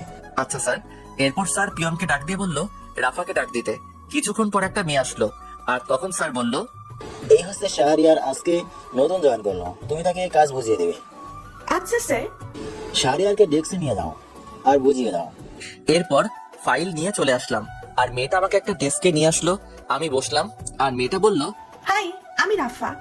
হ্যালো, আমি শাহরিয়ার। চলুন আপনাকে কাজ বুঝিয়ে দেই। চলুন। এরপর রাফা আমাকে কাজ বুঝিয়ে দিতে লাগলো। আমি ভালো করে বুঝতে লাগলাম। এভাবে দুপুর হয়ে গেল আর রাফা বলল তার সাথে লাঞ্চ করতে। তাই তার সাথে ক্যান্টিনে খেতে গেলাম। তারপর সেখানে সবার সাথে পরিচিত হয়ে নিলাম। সবার সাথে পরিচিত হয়ে অনেক ভালো লাগলো। তারপর আবার কাজ করতে লাগলাম। কাজ করতে করতে কখন যে অফিসের টাইম শেষ হয়ে গেল বুঝতে পারলাম না। এভাবে চলতে লাগলো আমার দিনকাল। 1.5 বছর পর সকালবেলা রেডি হচ্ছি ঐশীকে কলেজে নিয়ে যাওয়ার জন্য। ও হ্যাঁ, এখন ঐশী কলেজে পড়ে। আমি সকালবেলা রিক্সা নিয়ে কলেজের উদ্দেশ্যে রওনা দিলাম। এই মন দিয়ে ক্লাস করবা। আচ্ছা, দুপুরে কি বাসায় আসবা? না, কাজ আছে অফিসে। ও আচ্ছা, রাতে তাড়াতাড়ি বাসায় ফিরবা। কথা বলতে বলতে ঐশীর কলেজে চলে আসলাম। কলেজে এসে ঐশী নেমে পড়লো। আমি ঐশীকে বিদায় দিয়ে আমার অফিসে চলে আসলাম। অফিসে এসে কাজ করছি। এখন সবাই আমাকে অফিসে এক নামে চিনে। স্যারও খুব ভালোবাসে আর পাশাপাশি পড়াশোনাও করছি। এসব করতে করতে বাড়ির কথা প্রায় ভুলে গিয়েছিলাম, কারণ আমি জানি আমাকে কখনো বাবা মা ক্ষমা করবে না। আমিও সিম পাল্টে ফেলেছিলাম। অফিসে কাজ করছি, তখন পিয়ন আসলো আর আমাকে বলল, স্যার বলেছে লাঞ্চের পর ওনার সাথে মিটিং আছে। আচ্ছা ঠিক আছে। তারপর পিয়ন মামা চলে গেল। আবার দেখি রাফা আসলো আর এসে বলল, এই যে মিস্টার, হ্যাঁ নানু। আপনার পিচ্ছি বউ কেমন আছে? ভালো আছে। এবার তোর জামাইয়ের খবর কি? ভালো। বসো, চা খাও। আজকে আমার তেমন কাজ নেই। তাই নাকি? তাহলে এগুলো করতে থাকো। হ্যাঁ, আমি আসলাম ফ্রি হয়ে আড্ডা দিতে, আর তুই আমার হাতে ফাইল দিচ্ছিস। আরে করো না, হাজার হোক আমি তোর 2 নাম্বার জামাই। আহারে কি শখ। গো। তোর না স্যারের সাথে মিটিং এ যাওয়ার কথা? দুপুরের পর। গুড। তারপর বল, ভাতেজি কবে দেখবো? আরে সবই তো জানিস, ও এখনো পিচ্ছি। শালা লাগতে দেবো, কলেজে পড়ে আর এখনো পিচ্ছি, তাই না? তবু যদি ক্ষতি হয়? আজকে রাতে বাসুরটা সেরে নে। আমি তো নতুন, তাই তোর বাসর ঘরের ভিডিওটা দিস, শিখতে পারবো। হালালুচ্চা, কাজ কর। তুই আবার লজ্জা পাস? জানতাম না। ভাই মাপ চাই, কাজ কর। এরপর কাজ করতে লাগলাম, আর কাজ করতে করতে লাঞ্চের টাইম হয়ে গেল। আমি খাবার খেয়ে একটু রেস্ট নিয়ে গাড়ি বের করলাম। একটু পর স্যার আসলো, তারপর আমি যেতে লাগলাম। রাস্তাটা একটা পার্কের পাশ দিয়ে। আমি নিজের মতো করে ড্রাইভ করছি। হঠাৎ একপাশে চোখ পড়লো, দেখি ঐশী একটা ছেলের সাথে পার্কের বেঞ্চে বসে আছে। আমি এটা দেখে গাড়ি ব্রেক করলাম, আর গাড়ি ব্রেক করতেই স্যার বলে উঠলো, শাহরিয়ার কোনো সমস্যা? না স্যার। যাও তাহলে, দেরি হয়ে যাচ্ছে। আমি এটা দেখে নিশ্চুপ হয়ে গেলাম। এতক্ষণ হাসি খুশি ছেলেটা এখন চুপচাপ হয়ে গেল। নিজের প্রিয় মানুষকে অন্যের পাশে দেখবো সেটা কখনোই ভাবতে পারিনি। ওইদিকে ঐশী, আচ্ছা সানি, আমরা তো বন্ধু তাই না? আর শোনো, তোমায় কিছু কথা বলবো। বলো। তোমার সাথে কি শাহরিয়ার ভাইকে মিলে তোমার চেয়ে কত বছর বড়, আর তুমি যদি ডাক্তার হও তাহলে কি তোমার সাথে যায়? কথাটা শুনে ঐশী চুপ করে রইলো, আর ঐশীকে চুপ থাকতে দেখে সানি আবার বলল, আরে তুমি এত সুন্দর একটা মেয়ে, আর তোমার সাথে কি ওই কালো ছেলে মানায় না? কিন্তু সে খুব ভালো। আজকাল ভালো বলে কোনো কথা নেই, আর সমাজে চলতে গেলে আমার মতো স্টাইলে ছেলে দরকার। আজকে যেতে হবে, আল্লাহ হাফিজ। আর শোনো, এদিকে আমি ঐশীকে এই অবস্থায় দেখে খুব কান্না পাচ্ছে। কিন্তু ওই যে একটা কথা, ছেলেদের কখনো কান্না করতে নেই, ছেলেদের চোখে কান্না মানায় না, কারণ তারা পুরুষ। যে ছেলেটা বাসায় কোনো কাজ করে না কিন্তু পরিস্থিতির শিকার হলে সবকিছু করতে পারে, হ্যাঁ এটাই ছেলে। একটা ছেলে কখনো তার ভালোবাসাকে পরিবারের জন্য ছেড়ে যায় না, কিন্তু একটা মেয়ে পরিবারের জন্য ঠিকই চলে যায়। হয়তো আপনারা বলতে পারেন ছেলেরা কি তার পরিবারকে ভালোবাসে না, কিন্তু দিন শেষে দেখবেন একটা ছেলে পরিবারকে যেমন ভালোবাসে ঠিক তেমনি প্রিয় মানুষটিকেও ভালোবাসে। যার জন্য নিজের পরিবার ছাড়লাম, সবকিছু ছেড়ে তাকে নিয়ে চলে আসলাম। আর সেই ঐশী একটা ছেলের সাথে পার্কে, না এটা কি করে মেনে নেওয়া যায়। আমি কোনো মতে মিটিং শেষ করে সন্ধ্যায় নদীর পাড়ে চলে আসলাম। নদীর পাড়ে এসে বসে বসে কান্না করতে লাগলাম, যার জন্য নিজের লাইফ পরিবর্তন করলাম। আর সে অন্য একটা ছেলের সাথে। আজ পর্যন্ত আমি তাকে বকা পর্যন্ত দেইনি, হ্যাঁ এখনো দিব না। তুমি যা চাও তাই হবে। আমি না হয় অজানা রাজ্যে হারিয়ে যাব। এসব ভাবতে ভাবতে কখন যে রাত 11টা হয়ে গেল বুঝতেই পারলাম না। আমি উঠে বাসার দিকে হাঁটা দিলাম। রাস্তার এক পাশে দিয়ে হেঁটে যাচ্ছি, আর আজকের ঘটনা মনে করছি। আমি হেঁটে বাসায় আসলাম। বাসায় এসে কলিং বেল দিলাম। একটু পর ঐশী এসে দরজা খুলে দিল, আর আমাকে দেখে বলল, অফিস শেষ হয় বিকাল 5টায়, আর তুমি রাত 11টায় আসলে। আমি কোনো কথা না বলে ভিতরে চলে আসলাম। তারপর ফ্রেশ হয়ে নিলাম। ফ্রেশ হয়ে বিছানায় শুয়ে পড়লাম, আর তখন ঐশী আমার কাছে এসে বলল, আমি তোমাকে কিছু জিজ্ঞেস করছি, আর চলো খাবার খাবা। আমি বাইরে থেকে খেয়ে আসছি। কেন, তুমি জানো না আমি তোমার ছাড়া খাই না? আমার শরীর খারাপ লাগছে, ঘুমাবো। আজকে তুমি এমন করছো কেন, কি হয়েছে? খুব ঘুম পাচ্ছে। আমি কম্বল জড়িয়ে ঘুমিয়ে পড়লাম। ঐশীও না খেয়ে শুয়ে পড়লো। সকালবেলা ঘুম ভাঙলো আজানের সময়। আমি উঠে পড়লাম, দেখি ঐশী এখনো ঘুমিয়ে আছে। আমি চুপচাপ ফ্রেশ হয়ে রেডি হয়ে বাইরে চলে আসলাম। বাইরে এসে মসজিদে গিয়ে ফজরের নামাজ আদায় করে পার্কের রাস্তায় হাঁটতে লাগলাম। একা একা এখন ভোর, তাই তেমন লোকজন নেই। আমি পার্কের রাস্তায় হেঁটে চলছি, ভালোই লাগছে পরিবেশটা, নিবিড় আর ঠান্ডা বাতাস বইছে। তখনই আমার ফোনে কল আসলো। আমি ফোনটা বের করে দেখে ঐশী কল দিয়েছে। আমি ফোনটা রিসিভ করলাম, আর তখনই ওপাশ থেকে বলতে লাগলো, আমাকে না বলে চলে গেলে কেন, আর খাবার খেয়ে গেল না কেন? তুমি ঘুমিয়েছিলে তাই ডাকিনি, আর আমার অফিসে কাজ আছে। আমি কি করলাম বলবে একটু? আরে তুমি আবার কি করবা, আর খাবার খেয়ে কলেজে যাও। ভাই আমি বিজি আছি। আমি কল কেটে দিলাম, তারপর ফোনটা সাইলেন্ট করে পকেটে রাখলাম। খুব খিদে পেয়েছে তাই পার্ক থেকে একটা রেস্তোরাঁয় আসলাম। এসে সকালে নাস্তা করে অফিসে চলে আসলাম। অফিসে এসে আমি ডেস্কে বসে কাজ করছি, কিন্তু কাজে মন বসছে না। কি করব, তখনই রাফা আসলো আর বলল, এই যে স্যার, মন খারাপ কেন? আরে না। স্যার বলছে আজকে তুমি আর আমি আরেকটা প্রজেক্ট নিয়ে কাজ ও গুড। হাতের কাজগুলো শেষ কর, দুপুরের দিকে বের হব। আচ্ছা। বন্ধু, তোমার যে মন খারাপ আমি বুঝতে পারছি। এখন বল কি ব্যাপার? আসলে তারপর আমি রাফাকে সব বললাম। সব শুনে রাফা ঐশীর উপর খেপে গেল। ঐশীকে মনে হচ্ছে ইচ্ছে মতো থাপ্পড় দিই। আচ্ছা যাও, আমি হাতের কাজগুলো শেষ করি। আর আমার একটা উপকার করবা? কি বল? ঐশীর সম্পত্তি ফিরিয়ে দিতে হবে। আচ্ছা তোর দুলাভাইকে বলবো, তুই চিন্তা করিস না। ধন্যবাদ। আর এই নে সেই বাড়ির কাগজপত্র। আমি কিছু কাগজপত্র আগে তুলে রেখেছিলাম, এবার বাকিটা তোর জামাই করবে। ঠিক আছে। আর শোন, 2 দিনের মধ্যে কাজটা করতে বলবি প্লিজ, কারণ এই তারিখ ঐশীর জন্মদিন। আমি চাই এই দিনে উপহার দিতে। আচ্ছা ঠিক আছে, এবার কাজ কর। এরপর রাফা চলে গেল। ও আপনাদের বলা হয়নি, রাফার হাজবেন্ড পুলিশ, তাই কাজটা করতে বেশি সমস্যা হবে না। আমি কাজ করতে লাগলাম। কাজ করতে করতে দুপুর হয়ে গেল। তারপর ক্যান্টিন থেকে কিছু খেয়ে অফিসে গাড়ি নিয়ে বের হলাম আমি আর রাফা। আমি গাড়ি ড্রাইভ করছি, আর তখন রাফা বলল, দোস্ত, ঐশীর কলেজের সামনে দিয়ে যা। কেন? অনেকদিন দেখি না, যা। কিন্তু ভাই প্লিজ। এরপর আমি গাড়িটা কলেজের সামনে দিয়ে নিয়ে যেতে লাগলাম। তারপর আমরা যেতেই দেখি কলেজ ছুটি হয়েছে। আমি গাড়িটা একটু দূরে দাঁড় করালাম। আমি আর রাফা গাড়িতে বসে আছি। হঠাৎ দেখি ঐশী কালকে সেই ছেলেটার সাথে হেসে হেসে কথা বলে যাচ্ছে। মনে হয় পার্কের দিকে যাচ্ছে। আমি রাফার দিকে তাকালাম, দেখে মাথা নিচু করে আছে, আর আমাকে বলল, দোস্ত, আমি বুঝতে পারিনি রে। আরে দূর বাদ দে। চল, আমাদের দেরি হয়ে যাচ্ছে, এই বিষয় নিয়ে পরে কথা বলবো। এরপর আমি আমাদের কাজের উদ্দেশ্যে যেতে লাগলাম। ওদিকে ঐশী আর সানি হেঁটে হেঁটে পার্কে চলে গেল। পার্কে তারা একটা জায়গায় বসলো, আর তখন সানি বলল, একটা কথা বলবো। বলো। আমি তোমায় খুব ভালোবাসি। কিন্তু এটা হয় না। তুমি আমার কাছে চলে আসো। আর সাহারে মনে হয় তো বাবার সম্পত্তির জন্য এমন করেছে। না কিন্তু চলো দুজন মিলে শুরু থেকে শুরু করি। আমাকে সময় দাও কয়েকদিন। আচ্ছা শোনো, আমি তোমাদের জন্য ডিভোর্স লেটার তৈরি করবো। আমার কাকা উকিল। এত তাড়াতাড়ি না, আমি বললে তারপর। আচ্ছা চলো তোমাকে এগিয়ে দিয়ে আসি। না লাগবে না, আমি রিক্সা নিয়ে চলে যাব। ঠিক আছে। এদিকে আমি মিটিং এ বসলাম। মিটিং শেষ হলো বিকালে। তারপর আরো কিছু কাজ করে সন্ধ্যাবেলায় অফিসে আসলাম। তারপর কাগজগুলো রেখে স্যারের রুমে গেলাম। স্যার আসবো? আসো, তোমার জন্য অপেক্ষা করছি। আমি গিয়ে ফাইল জমা দিলাম, আর স্যার দেখতে লাগলো। কিছুক্ষণ পর স্যার বলল, গুড, তোমার জন্য আমাদের কোম্পানি কাজটা পেয়েছে। স্যার এই কোম্পানির আরেকটা শাখা আছে না? আছে, এটা তো রাঙামাটি। কেন? স্যার আমাকে ট্রান্সফার করে দিন রাঙামাটি প্লিজ। কিন্তু কেন? স্যার এমনি, ওখানে একা থাকতে চাই, প্লিজ স্যার। আচ্ছা ঠিক আছে, আমি তোমাকে এই অফিসের ম্যানেজার হিসেবে পাঠাচ্ছি। আর ওখানে একটা লোক দরকার। স্যার সাকিব কবে দেশে আসবে? আরো নাকি 2 বছর থাকবে। ও আচ্ছা স্যার, আমি 2 দিন পর যাব, আপনি ব্যবস্থা করে দিন। আচ্ছা, তোমার ম্যাডাম কিন্তু যেতে বলেছে, সবসময় তোমার কথাই বলে। স্যার যাওয়ার আগে দেখা করে যাবো, চলুন বাসার দিকে যাই। চলো। এরপর স্যারকে নিয়ে বাসার উদ্দেশ্যে রওনা দিলাম। ড্রাইভার আমাকে আমার বাসার সামনে নামিয়ে দিয়ে স্যারকে নিয়ে চলে গেল। আমিও চলে আসলাম বাসায়। বাসায় এসে কলিং বেল দিলাম। একটু পর ঐশী এসে দরজা খুলে দিল। আমি কোনো কথা না বলে ফ্রেশ হতে চলে গেলাম। আমি ফ্রেশ হয়ে এসে দেখি ঐশী দাঁড়িয়ে আছে। তাকিয়ে দেখি প্রচুর রেগে আছে, কিন্তু আজ কেন জানি ওর রাগ আমার কাছে ভালো লাগছে না। আগে থাকলে হয়তো আমি রাগ ভাঙাতাম। আমি শুয়ে পড়লাম, আর ঐশী এসে বলল, কি হয়েছে? কিছু না। আমার ভুলটা কোথায়? আরে তুমি কেন ভুল করবা? তাহলে আগের মতো আদর করো না কেন, আর খাবার খাও না কেন? আচ্ছা খাবার দাও। আসো। তারপর ঐশী খাবার দিল। আমি উঠে বসলাম আর খাবার খেতে লাগলাম। অল্প খাবার খেয়ে শুয়ে পড়লাম, আর তখন বলল, আমাকে একবার বললে না আমি খেয়েছি কিনা? সরি মনে ছিল না, আমার খুব ঘুম পাচ্ছে, ঘুমাবো। ঐশী কান্না করছে। আমি মনে মনে বলতে লাগলাম, কেন এই মিথ্যে নাটক করছো? সরাসরি বলে দিলেই তো পারো। আমি আর তোমাকে বেশি দিন চালাবো না। তোমার জন্মদিনের শ্রেষ্ঠ উপহার আমি দিব, যেটা তুমি চাচ্ছ, তবে সারা জীবন দূর থেকে ভালোবাসবো। এসব ভাবতে ভাবতে ঘুমিয়ে পড়লাম। আর মাঝরাতে ঘুম ভেঙে গেল। পাশে দেখি ঐশী ফোন টিপছে। আমি হালকা উকি দিয়ে দেখি কারোর সাথে চ্যাট করছে। আমার তখন মনে হচ্ছিল আমি একটা অপদার্থ, নিজের বউ অন্য কারোর সাথে চ্যাটিং করছে। এর চেয়ে কষ্ট আর কি হতে পারে? আমি চুপচাপ কান্না করতে লাগলাম। নিজের সবটা দিয়ে ঐশীকে ভালোবেসেছিলাম, কিন্তু ঐশী এতটা নিচে নামতে পারে আমি কখনো কল্পনা করতে পারিনি। কি দোষ আমার? আমি তো ভালোবেসেছিলাম। সেই রাতে আর ঘুম হলো না।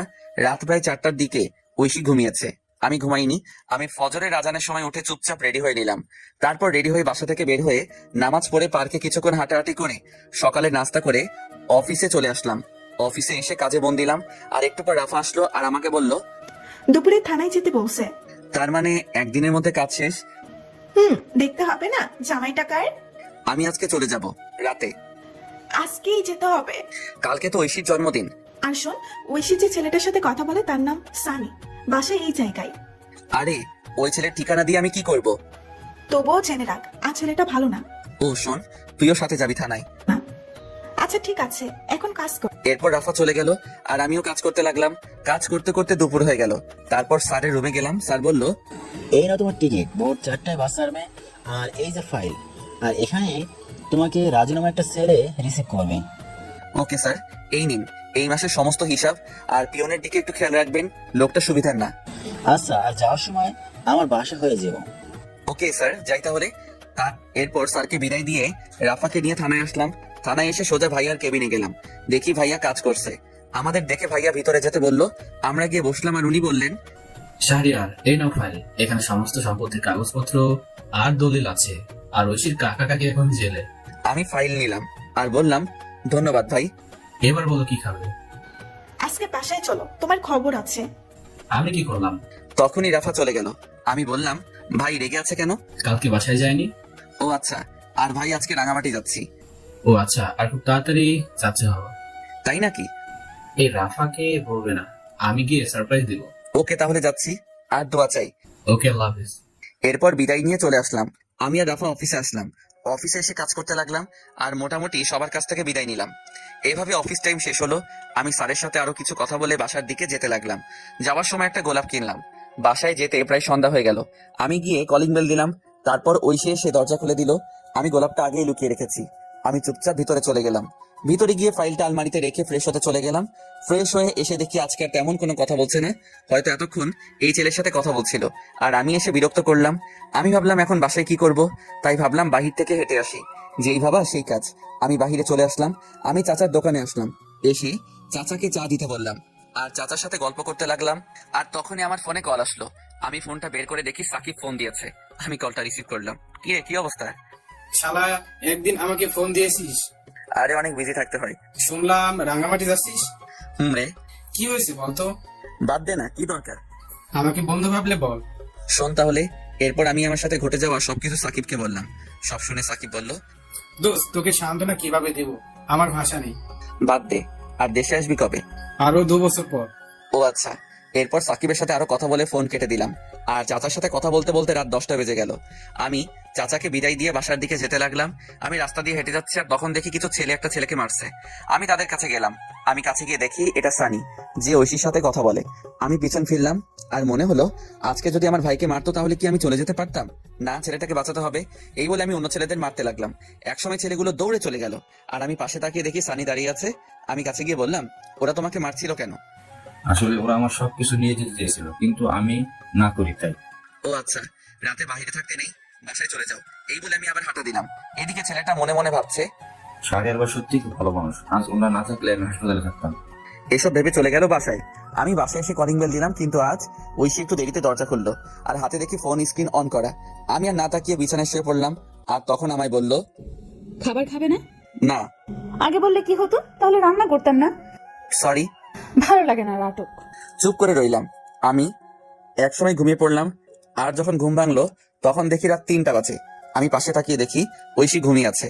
আমি ঐশীর ফোনটা হাতে নিলাম আর চেক করলাম, কিন্তু পাসওয়ার্ড দেওয়া আগে তো আমার নাম ছিল, তাই আমার নাম দিলাম, কিন্তু পাসওয়ার্ড ভুল দেখাচ্ছে। আমার আবার মনে হলো সানির নাম দেওয়ার জন্য। আমি সানির নাম দিলাম, দেখি লক খুলছে। ফোনে লক খুলতেই আমি অবাক, কারণ ওয়ালপেপারে সানির পিক। আমার ইচ্ছে করছে ফোনটা ভেঙে ফেলতে। নিজের ভালোবাসার মানুষের ফোনে অন্যের পিক, তাও আবার ওয়ালপেপারে। আর পাসওয়ার্ড, বাহ কি সুন্দর। আমি চ্যাটিং চেক করলাম, দেখি রাত 1টা 34 পর্যন্ত কথা হয়েছে।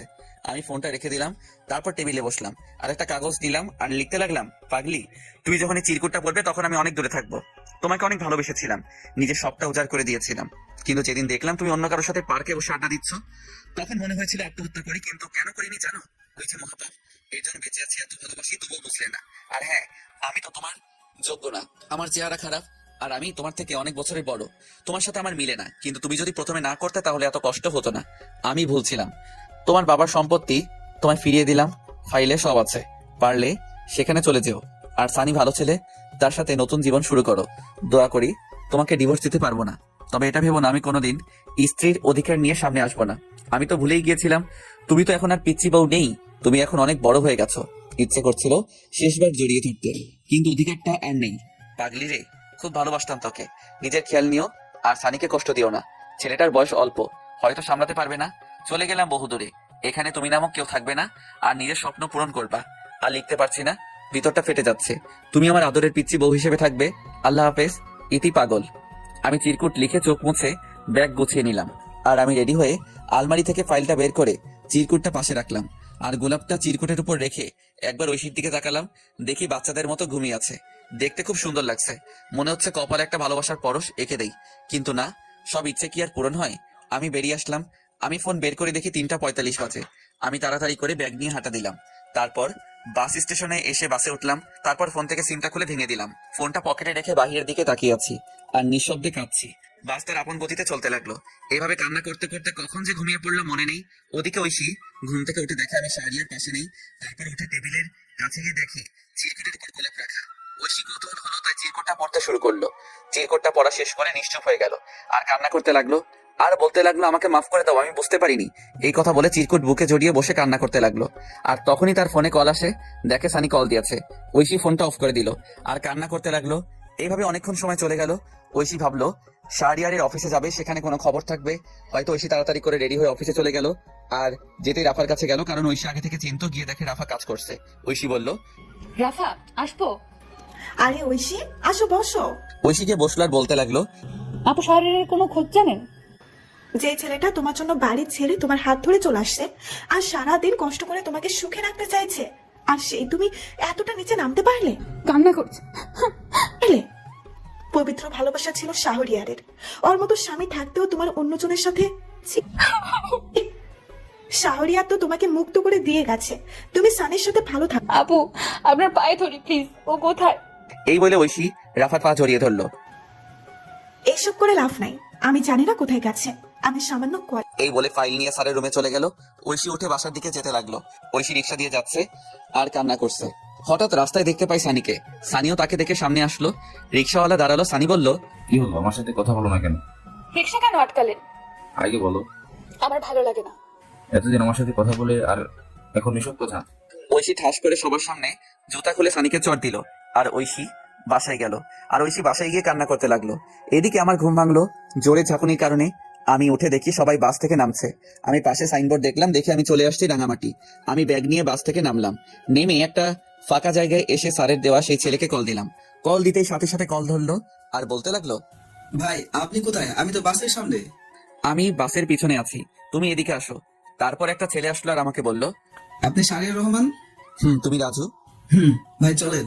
এরপর আমি ছেলেটার সাথে যেতে লাগলাম। একটু পর একটা গাড়িতে উঠলাম। রাজু গাড়ি চালাচ্ছে, আমি চুপচাপ বসে আছি।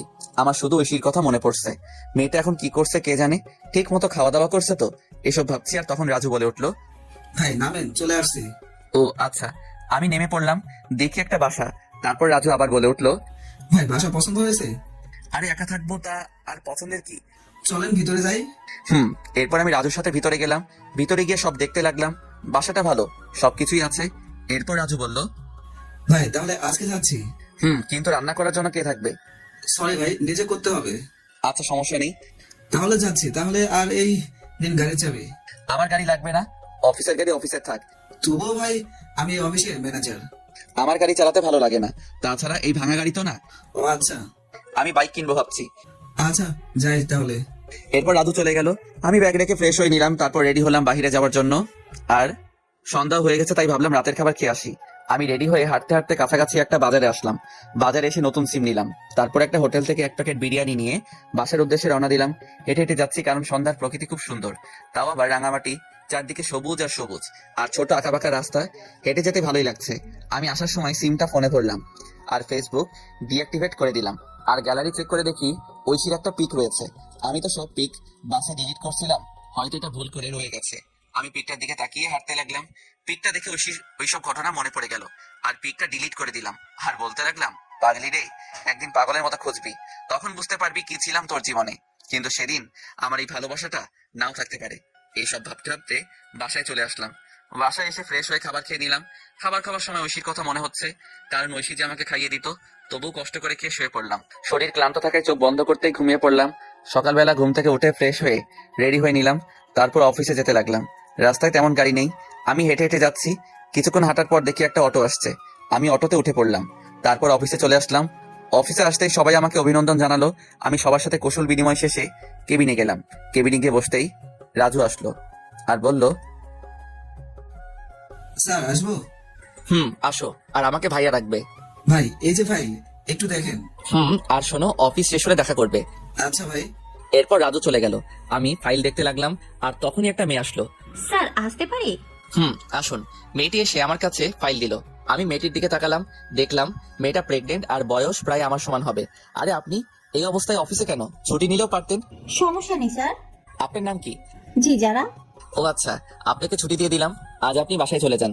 ধন্যবাদ স্যার। স্যার বলে ডাকবেন না, ভাই বললে খুশি হব। আচ্ছা ভাইয়া। আমি রাজুকে বলে দিচ্ছি, ও আপনাকে নামিয়ে দিয়ে আসবে। তার দরকার নেই। আরে কি বলেন, যেটা বলছি এটাই শেষ কথা। এরপর আমি ফোন দিয়ে রাজুকে বলে দিলাম। তারপর আমি আমার কাজ করতে লাগলাম। কাজ করতে করতে কখন যে দুপুর পার হয়ে বিকাল হয়ে গেল। তারপর আমি উঠে বের হলাম।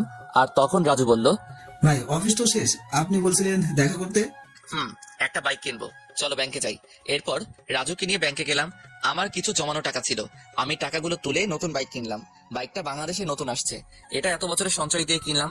অনেক দিনের শখ ছিল নিজের টাকায় বাইক কিনবো, তাই খুব খুশি হলাম।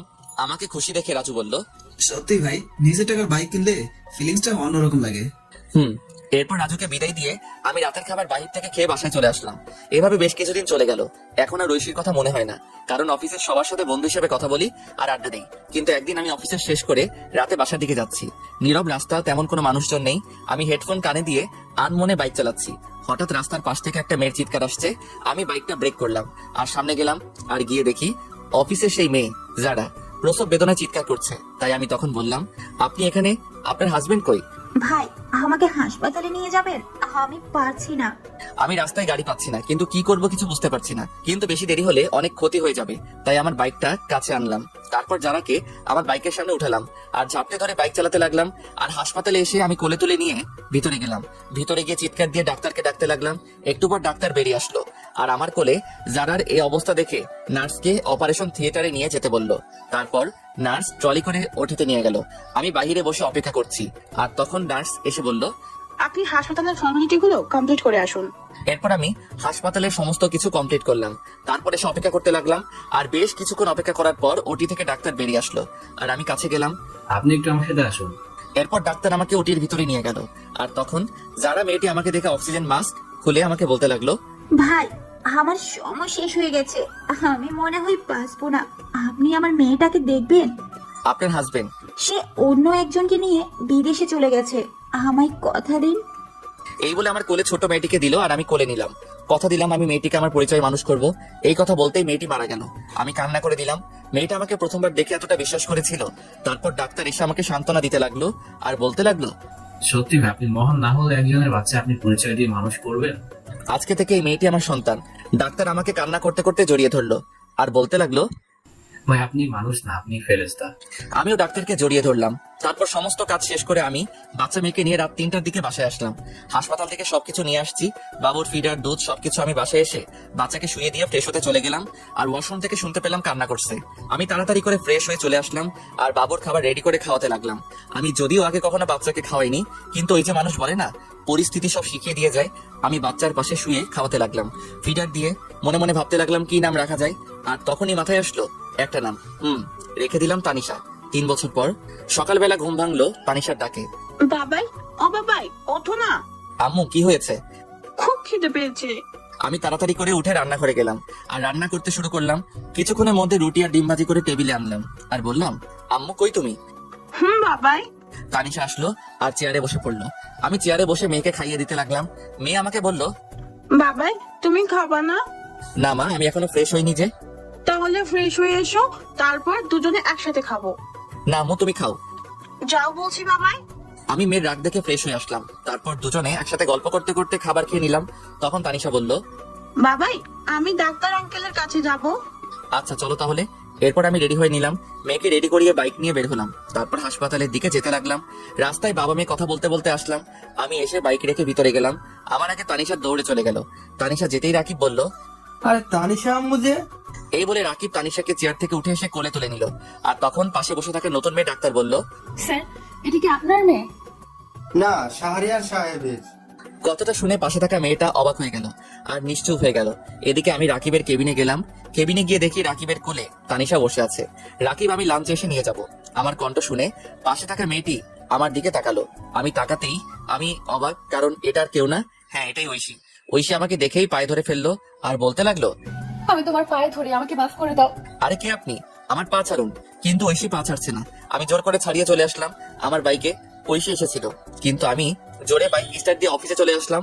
অফিসে এসে কাজে মন বসছে না, কিভাবে বসবে? পুরনো ভালোবাসার মানুষকে দেখে ওদিকে ঐশী রাকিবের কাছে গেল আর বলতে লাগলো, ভাইয়া প্লিজ বলুন, এই হলো আমার হারিয়ে যাওয়া শাহরিয়ার। কি বলো? সে আমাকে রেখে বিয়ে করেছে, তবুও আমাকে ক্ষমা করলো না। শাহরিয়ার বিয়ে করেননি? তাহলে মেয়ে?